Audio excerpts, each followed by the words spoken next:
What's up, Wilmington? This is Zach Beauchemin checking in from Dub City Heartbeat. This is episode 2 of A Real Dialogue. This week I sat down and chopped it up with Caylan McKay. Now, if you don't know Caylan, he grew up in Wilmington and he is currently running for city council in this year's election. I hope that you go vote because democracy starts from the ground up. But anyway, we sat down, we talked about his platform and about some of the prominent issues facing the port city. This conversation, I would say, mainly focuses on the affordable housing crisis, which has become so severe here in Wilmington. But anyway, like, comment, subscribe, let me know what you think, let me know who I should have on the next episode. This is going to be dropping every week, so lots of opportunities for real conversations, real dialogues. But without further ado, A Real Dialogue, episode 2.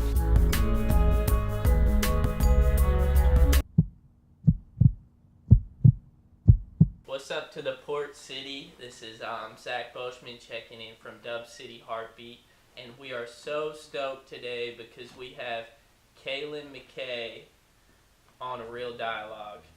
What's up, Caylan? How you doing? I'm doing fantastic. Thanks for having me on. So how's the campaign going? Every day it gets a little bit more interesting. Yeah. I think it's going well. Mm-hmm. For a first-time candidate, I think I'm doing a great job, and I've got a great support system. Yeah. But every day, it's a roller coaster of emotions. Mm-hmm. There's been a couple days where I've just been like, you know what? I'm not going to get a single vote. My parents aren't going to even vote for me. Yeah. I'm not even going to vote for me. Yeah. And then there's other days where I'm like, I can do this. And now I feel like I'm in a good position. That's I still have a awesome. lot of work to do Yeah. over the next couple of days, but I feel good. So are you doing another job during the day on top of all of this? Yeah, so my day job is accountant in the accounting field. Mm-hmm. I'm a staff accountant at a CPA firm. What I do is I specialize in small business and individual income tax and Mm-hmm. planning. So I do a lot of, right now this time of year, planning for this next tax year, which is all about this year. So I'm getting with people and I'm putting together a plan of like, hey, here's what we should be looking at for this year. With tax reform being on the minds of a lot of people, being able to have a plan for whether it goes either way. Mm-hmm.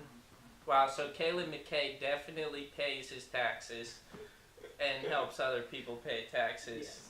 Any plans for the future? Yeah, yes. But tell me a little bit about how the Caylan McKay story started in Wilmington. Were you born here? Did you move here at some point? Okay, so as the story goes, my parents moved my family here in 1990 with little more than a box truck, a dream, and a deep desire to avoid Chicago winters at all costs. Mm-hmm. They were done with Chicago. But I grew up here. Okay. It's my home. Mm-hmm. I grew up in the arts community. I did a lot of theater, a ton of film, and it, kind of led me to where I am here today. Where? I still do as much film as I possibly can in theater. Actually, one of my docs is going to be premiering at Coca-Cola on Thursday. No way. Yeah. What's the doc about? It's called Under the Mask, and it follows a woman from Wilmington who she is fencing in the World Fencing Championship in Slauson, Mm-hmm. Germany. The interesting thing about her is that she's 71, Mm-hmm. and she only picked up fencing about 5 or 6 years ago when her husband of 40 years passed away. Yeah. And she's already competing at a high level. To make things even more interesting, she was actually born in a repatriation camp in Germany, Mm-hmm. and this is the first time that she's going back since she was born. Oh wow. Her like it even goes even crazier. Like That's her dad was on Stalin's kill list Mm-hmm. in Latvia, and so they had to come over through the Baltics. Yeah. And like when there were still U-boats in the Baltics, and like 3 or 4 ships left. Yeah. And their ship was the only one that didn't get sunk.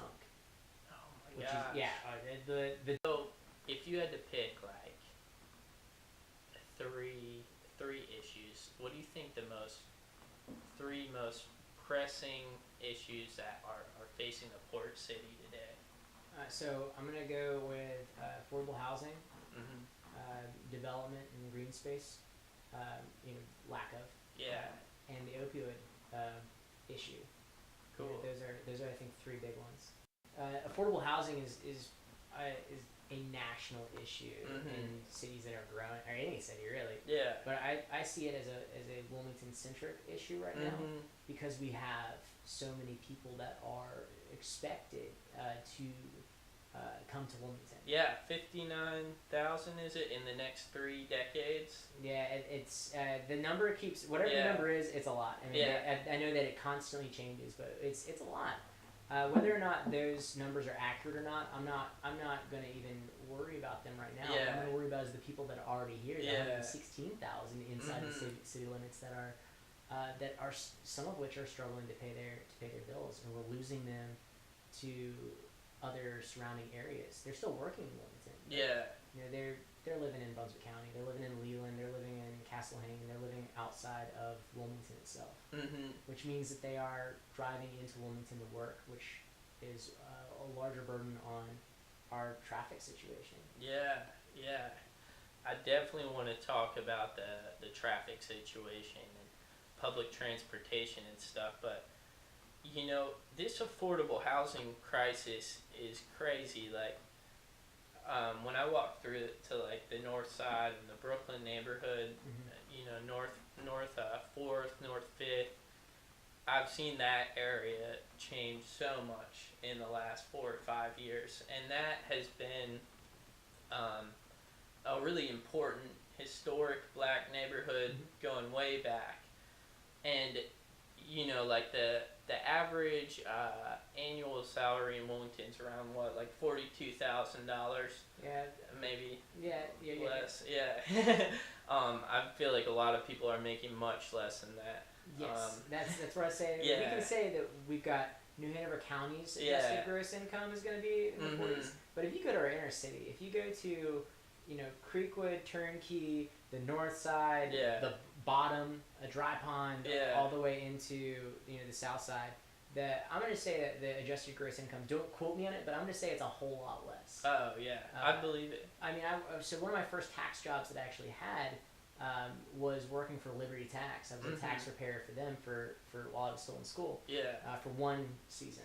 And we're not going to talk about the predatory ways of theirs, because I'm sure I'll get sued for libel. But the average person that came in to see me to help with their taxes were individuals that had household size of at least 3, whether it be single or otherwise, and they were making $16,000, and they were getting the full earned income credit, which was about $6,000 that they got. That basically helped sustain them for the rest of the year. That's rent in a lot of these places for a year. So I've seen the actual, inner city that they make, and those jobs are not small business jobs. Those are people working for minimum wage at a job to sustain a family, and it's tough. Yeah, obviously a lot of that, when you talk about average salary, gets inflated a ton by the people living out closer to Wrightsville Beach and everything, but I was like on Zillow the other day, like the real estate listing site, and I saw a listing for a new condo project that they're going to have on North 4th, right by 1898 Park. I don't know if you've seen this yet, but the one bedrooms are starting at like $369,000. And you talk about a family, like even if they were making the average annual salary, which is inflated by like there's that huge gap there.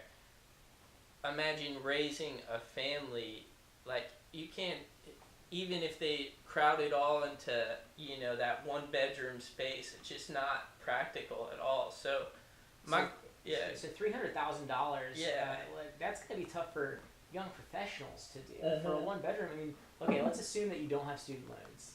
Let's assume that you don't have any credit card debt. to qualify for that mortgage is going to be insane.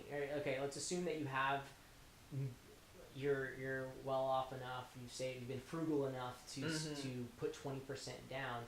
That's $60,000. Yeah. That you're putting down, and even then, to qualify for that, you're going to be needing to make at least, assuming that you're single, $60,000, and like if you have 20% down. That's a tough sell for a 1 bedroom. Yeah. And then on top of your mortgage, you're gonna have HOA fees and. Yeah. Yeah, that's tough. I look to a lot of different areas for. And I think it's great that we can have those in Wilmington. Yeah. But North 4th Street, like you said earlier, was a very influential, very wealthy black neighborhood, and it's lost a lot of that charm. Does it make North 4th Street bad? No, but we need to be thinking about that. The more and more. I've been a big proponent for inclusionary zoning. And inclusionary zoning is where if you're going to develop an area, you're required to include at least 20% of your units of your houses to be affordable. To make it agreeable with the developer, we as the city can do a couple of things to make it profitable. I mean, because we don't want, it has to be everybody working together. Yeah. And inclusionary zoning makes a requirement of the developer. So we could do property tax mitigation for a set number of years to make it easier on them, to make it more attractive for them. We could do impact fee mitigation as well. There's things that can be done, but currently in North Carolina, the way the laws work is inclusionary zoning is illegal. So the city would have to own the land. So that brings me to voluntary inclusionary zoning, where it's not required for the developer. We can incentivize them anyway. And the city currently has things that it offers, and it has been offering them for 12 years. Yeah. But no developer has taken the chance, and none of them, zero. I think the tax credit that's promoted is a higher density. If you include a higher density within your development, more people. That you'll get and some of it is a higher density and lower cost of some units, then you'll get that tax credit. But none of the developers have done it. Do you think that's a problem with awareness? Do you think the developers just don't know about it, or is that just not really a good program for them? It needs to be improved, or I can't speak to what the developer, what any developer thinks or says. Yeah. But I can say that, and I do know that banks are willing to do this. Yeah. We've got the HOP program in Wilmington, which is, if you don't know about it, is an amazing program that helps families who make under a certain amount qualify for homes, for loans for those homes that are a partnership between the city and a bank. Banks are ready to do this. Banks are willing to do this. We have so many that are under this partnership, but it has to be a collaboration. It can't be one side doing everything. So we really need to have, to be sustainable in Wilmington, we have to have some more affordable housing. And to build the stock up, that's one way we can do it. Yeah. I've emailed so many of our representatives asking about what can we do? What can I do to get you to change the inclusionary zoning laws so that we can get that in Wilmington? Chapel Hill's done it, but it's land the city of Chapel Hill is owned. Yeah. It's worked in New York City. It's worked in so many other cities. We need it in Wilmington. Yeah. Yeah. So I'm looking I'm looking specifically at our firefighters, police officers, our teachers, our service industry workers. These are the people that provide services for our city. These are the people that need to be living in the city that they serve. They need to be able to afford to live here. Yeah. Teachers that live in their neighborhoods. I look to police officers. Yeah. Chief Evangelist says the number one way that we can really affect crime in neighborhoods is by neighborhood policing. What better neighborhood policing is there than having your neighborhood have the cop that serves your neighborhood live there? Yeah. Or maybe it's another neighborhood, Yeah. but they should be able to live there, especially when you consider that they are doing a service for us.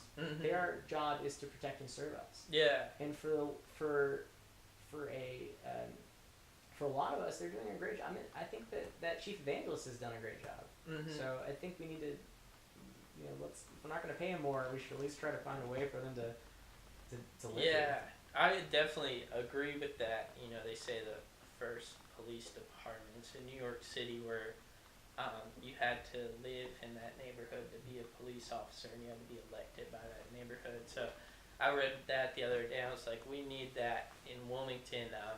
I saw Hollis Briggs talk about it on Port City Daily's questions.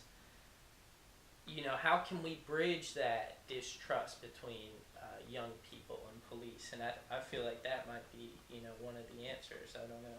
Oh yeah, what better way to break the distrust by making it your neighbor, by having your neighbor be a part of it. Yeah. It's really easy to throw stones at somebody that you know nothing about. Mm-hmm. On both ends. Yeah. It's very easy for me to look at you and go, I don't know anything about you. I can treat you this way. Mm-hmm. Just like trolls on the internet. But it's completely different when you know that person and you know the habits that we all have.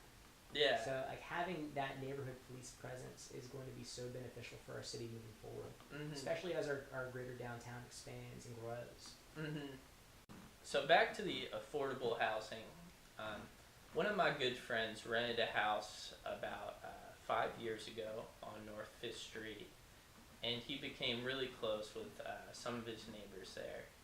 And now 5 years later, in 2017, a lot of his neighbors had to move out because they can't really afford the rent or the taxes that they were paying anymore on their houses. And I've gone to the real estate investors group that meets at Terrace's Sir Tyler before, just to see what they were all about. And one thing they had talked about in the meeting is they said that most investors now in Wilmington, a lot in the downtown area, are buying these houses and they're gutting them, redoing them, and then they're doing Airbnb or VRBO, and they're making 4 times the amount in rent that they could make versus someone who had an extended lease. So I'm wondering if you think there should be some kind of short-term rental laws, and how can we, if not, how do we get these? Because if you're an investor, you might not necessarily really understand the importance of that neighborhood and having long-term residents there. You might just if you can make 4 times the amount of money, a lot of investors are going to take that. So how would you approach that issue? So the short-term rental debate has been one of the larger topics of this election, which early on I did not realize approximately how much time I was going to spend on this very subject.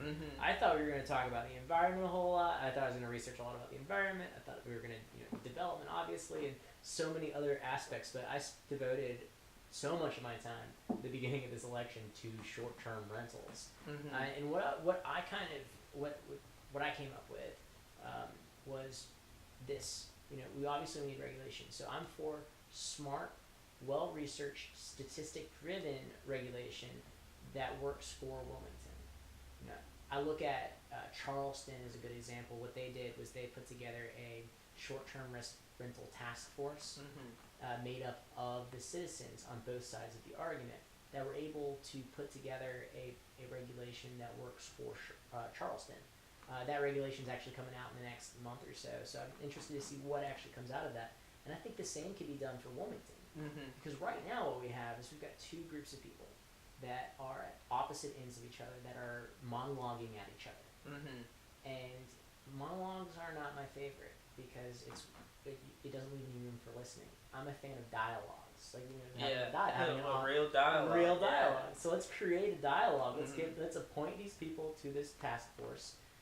Let's appoint other citizens to the task force, and let's get them in a room together and get them to create a real dialogue, and then we can see what happens from there. We need to gather the data. We need to see exactly what's happening, and we need to get a regulation that works for Wilmington. Because ultimately, what I think is going to happen is that if we don't come to an agreement, if we continue to yell at each other, that the state's going to come in. And the state's going to come in and they're going to make the decision for us. And if they do that, we all lose. Yeah. I mean, we've seen that time and time again in Wilmington, where the state has come in and kicked our teeth in, is I think what the city councilors say. Yeah. And make the decision for us. And it removes the power of our city council. And our city council represents the people. So I think it's reducing the amount of power that our citizens have. Yeah. So that's what I say about short-term rentals. But you mentioned, the people renovating these houses and they can't afford to pay the rent, or they can't afford property taxes. And I look at our nonprofit sector, and our nonprofit sector is doing a phenomenal job. I look to the Cape Fear Land Trust. So yeah. They're amazing. They what they do is they buy the land, they own the land, and they renovate a house on top of the land, or they build a house on that land. And they own the land, but they lease the property. Yeah. You can do whatever you want to that property. And when it comes time for you to sell that property, you have to follow certain rules. Yeah. You have to make sure that you're selling it for a good rate. And what that does is it keeps rent down, and keeps the property value, it keeps it low, so that original families to a neighborhood can live there. Yeah. It keeps the affordability down. And so if you have those type of properties in the north side, if gentrification does creep into those areas, there's guaranteed going to be a more diversity within that area. And I think that diversity is good. It's an essential element to a thriving city. Yeah. And it's not, diversity isn't just diversity of people, it's diversity of income, it's diversity of our housing needs to mirror the diversity of our city. Yeah. Yeah. Diversity of art, diversity of everything. Of minds, concepts, everything. Diversity is key. Yeah, and guess I'll ask you another question about affordable housing while we're on it. I know some properties in my neighborhood on the south side. Some of these landlords have big portfolios. They might have 50 plus houses. And I could think of one in particular. I know that this is a phenomenon around Wilmington. The housing that is affordable is in really rough shape, like barely livable conditions. I can think of one house in particular. They were charging like a good bit of rent. I want to say it was around $1,000 a month, and I had some friends living there, just neighbors I knew, and the house flooded at one point when they were there. The landlord didn't do anything. There was vines growing into the house. It just there's a window through the whole winter that just had a tarp over it. Do you think that there should be some sort of accountability put into place for some of these landlords?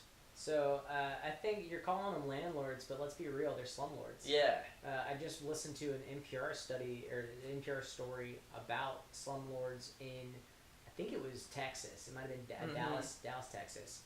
And you see, you see this weird, interesting dichotomy, because it's, they're keeping the rent down and affordable for people to live there. If they renovate their place, this is their argument, they renovate the place, it's going to be nicer, they can charge more money for that, so it's going to gentrify the area. That's their argument. But for Wilmington, we have livable standards. Yeah. There is code enforcement. And those houses need to be reported. Yeah. My worry, though, is that, and this is what's going to happen, is that these houses get reported, and now somebody's out on the street. And they're living in that place for a reason, because they can afford it. Yeah. So that's why it's even more important for us to have affordable housing in Wilmington, so that they don't have to rely on a slumlord. Because I've heard that same argument at the, I think it was the Nixon minority group, Cape Fear, and it was a panel discussion, and it was a gentleman there who talked about his living situation. He's got a couple kids, and he's paying $850 a month. which is low for Wilmington for a 2-bedroom house. Yeah. That's Yeah, low. It's that is, yeah.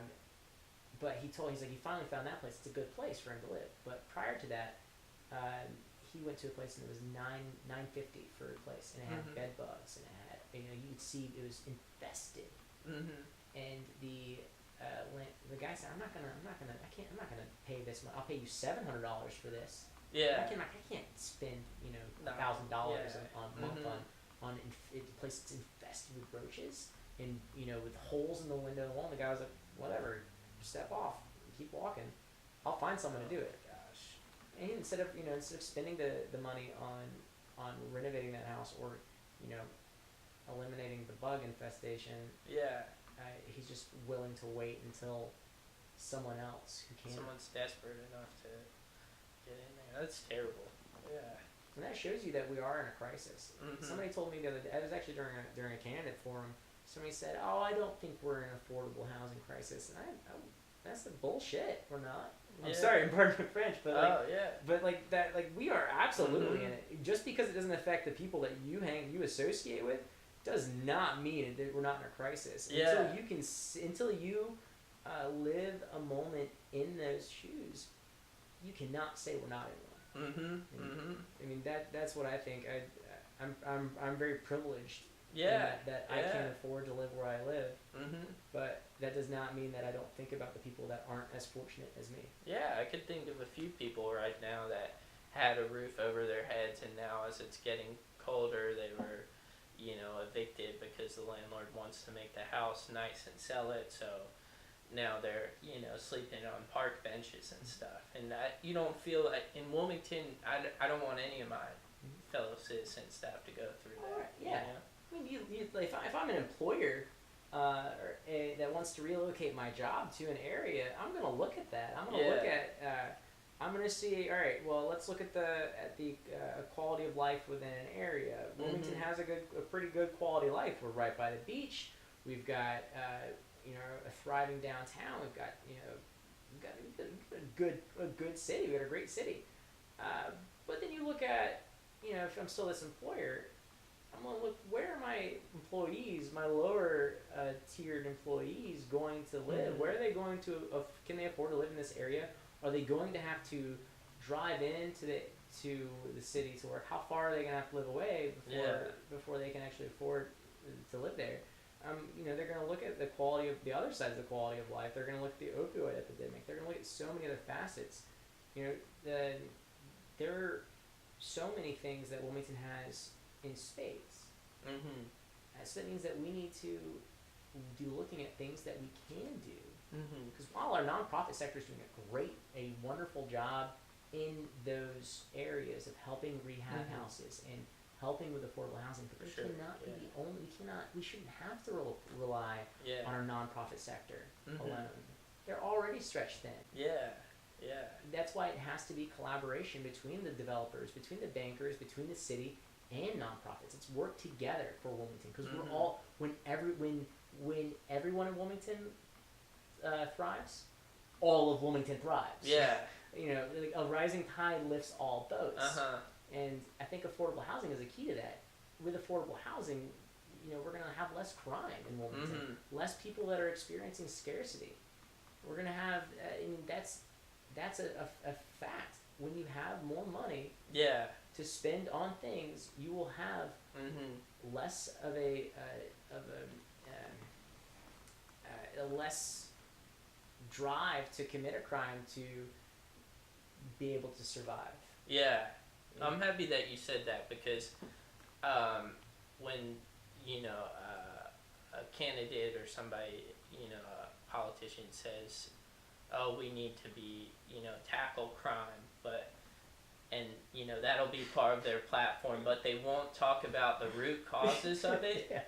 That immediately disqualifies them for me. So the other day we arrested a group of people and a bunch of heroin, and it was like, we got these drug dealers off the street, and of course I'm like, okay, we did, we got the drugs off the street, but we're not looking at what the root cause of why a person resorts to selling drugs, and it's because there's a lack of economic development within the neighborhood that that they live.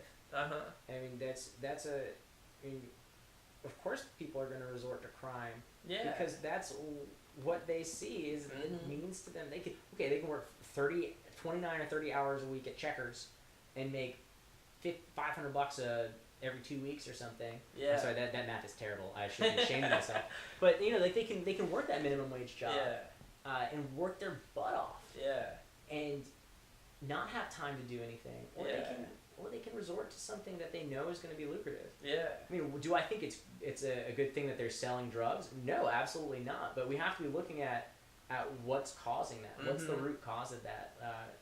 I look to a lot of different groups and a lot of different ideologies and a lot of different things. And one thing that strikes out to me a lot is it's a Frederick Douglass quote that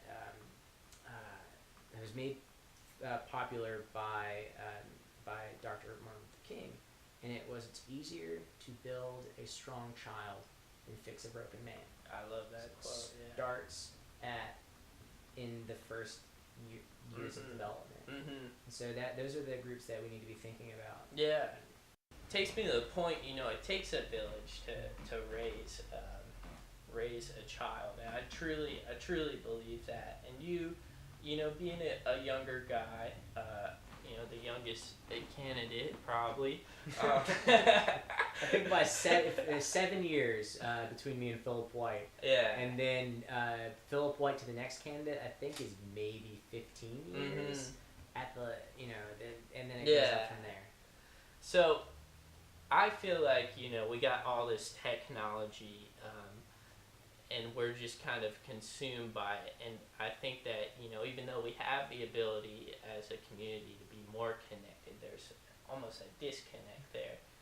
So I want to ask you first, what kind of brought you into local politics as a young person? What kind of what inspires you, and how can we take that and how can we inspire other young folks to get involved, to go vote, to get involved with their communities, local nonprofits, and just generally attend these meetings? Because I think that democracy is great, and I believe that it starts at the bottom up.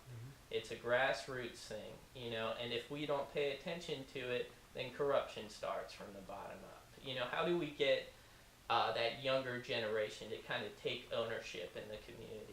Well, I'm glad you said nonprofit, getting them working in nonprofits and volunteering, because I read an interesting study the other day, and it was that the millennial generation is volunteering more than any other generation. And I hear people say, well, it's because there's not jobs for them to do. No, it's because they understand the value of service. Yeah.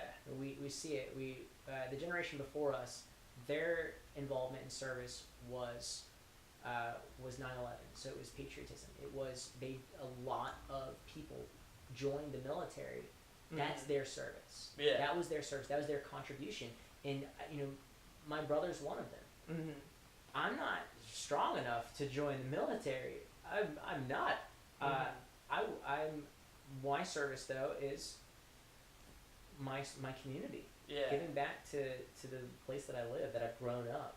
You asked what prompted me to run, and it was just a simple, the idea of if not now, when. But I've seen what Wilmington was, growing up here. I see what it is now, and I see what it could be.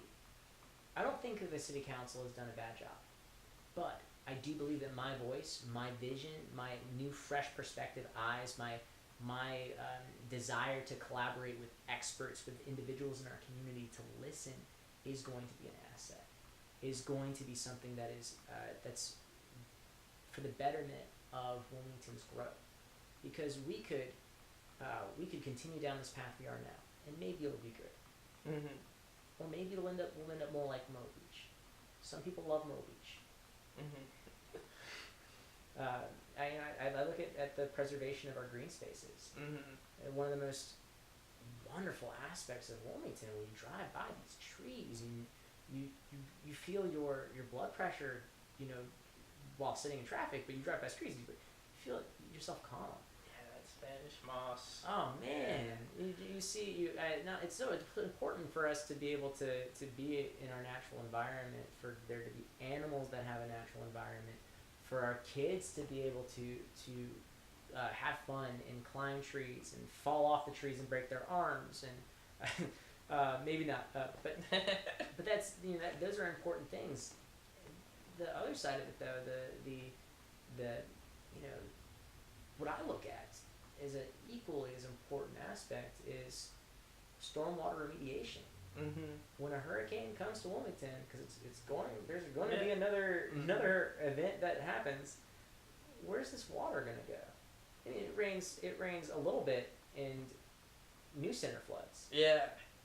Because New Center was built on a floodplain. It was built on a marsh. Mm-hmm. It's a Target now. It's a Walmart, but that was a marsh at one point. So I look at River Lights. I look at these other areas that we're developing that are estuaries. Mm-hmm.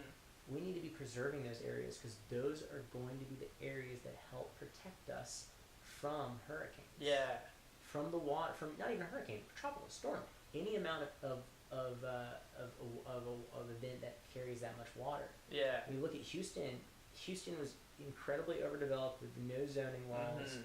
That the water there. If we got that type of water, we would also have issues. It's a very different city now from the time of Floyd or France. Right, and we need to be protecting those areas now. It's like Mm-hmm. we need to, just because we would have fared better than Houston, doesn't mean that we can satisfy and live on that laurel alone. Mm-hmm. We can do better than that. We can really look at what's important to our city. Yeah. Awesome. Well, thank you so much for coming on to a real dialogue. Is there anything else you want to tell the Port City? It's either going to be, win, lose, or draw.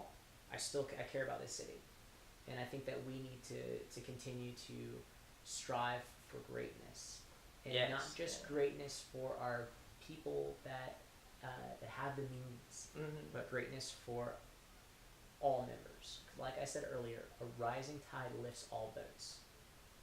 So let's get this tide rising. Let's get it. Let's do it. Awesome. Thank you. Make it rain.